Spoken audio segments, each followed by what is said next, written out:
নমস্কার, village with Banasree ব্লগে আপনাদের সবাইকে স্বাগত জানাই। আশা করি আপনারা ভালো আছেন, আমিও ভালো আছি।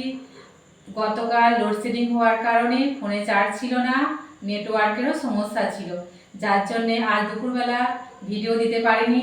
তার জন্যে আমি খুবই দুঃখিত। আর কালকে প্রচণ্ড ঝড় বৃষ্টির কারণে চাষিদের প্রচুর ক্ষতি হয়েছিল। আজকে দীঘার জগন্নাথ মন্দিরের সম্পর্কে আমি কিছু বলতে চাই।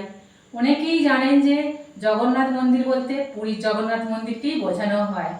পুরীর জগন্নাথ মন্দিরকেই আমরা জানি, কিন্তু সেই জগন্নাথ মন্দির এখন আমাদের দীঘাতেই মুখ্যমন্ত্রী মমতা বন্দ্যোপাধ্যায়ের অনুপ্রেরণায় সেই জগন্নাথ মন্দির এখন দীঘাতেই তৈরি হয়েছে।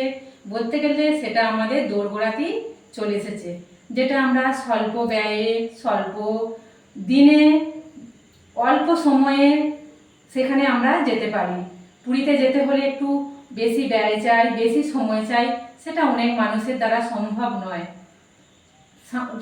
শারীরিক অসুবিধার কারণেই হোক, পারিবারিক অসুবিধার কারণেই হোক, অনেকেই যেতে পারেন না সেখানে।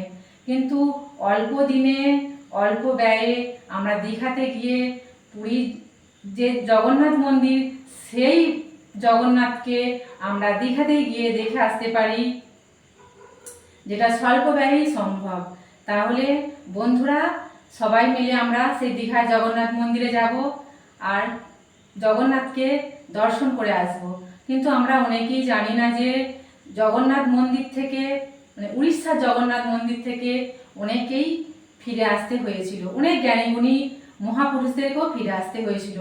রবীন্দ্রনাথ ঠাকুরকে, ইন্দিরা গান্ধীকে, আবার শ্রী প্রভুপাদকেও জগন্নাথ মন্দিরে ঢুকতে দেওয়া হয়নি, কারণ ইন্দিরা গান্ধী বিয়ে করেছিলেন ফিরোজ গান্ধীকে। অহিন্দু হওয়ার জন্যে পান্ডারা তাকে পুরীর জগন্নাথ মন্দিরে ঢুকতে দেননি। আবার বিশ্বকবি রবীন্দ্রনাথকেও ঢুকতে দেননি। শ্রী প্রভুপাদ অহিন্দু মানুষকে নিয়ে গিয়েছিলেন বলে তাকেও ঢুকতে দেননি। কিন্তু আজকে আমরা সবাই সেই দীঘার জগন্নাথ মন্দিরে যাব এবং জগন্নাথকে দর্শন করে আসব। ধন্যবাদ। তাহলে এই ভিডিওটি কেমন লাগলো আমাকে কমেন্ট করে বলবেন, লাইক করবেন, সাবস্ক্রাইব করবেন। ধন্যবাদ। আপনারা ভালো থাকবেন, সুস্থ থাকবেন।